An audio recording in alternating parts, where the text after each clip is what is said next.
with citizens.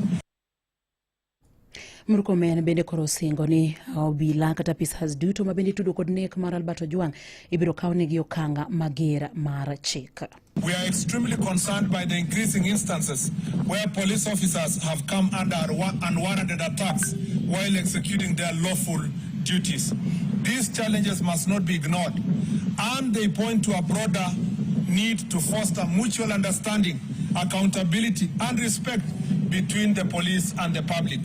In some instances, the nation has watched in disbelief as individuals forcefully entered protected areas such as parliament and police stations, with incidences such as burning police vehicles and destruction of government installations. Equally alarming are cases involving mob justice, acts of banditry, and illegal possession and public display of firearms. Such acts not only threaten national security, but also undermine rule of law.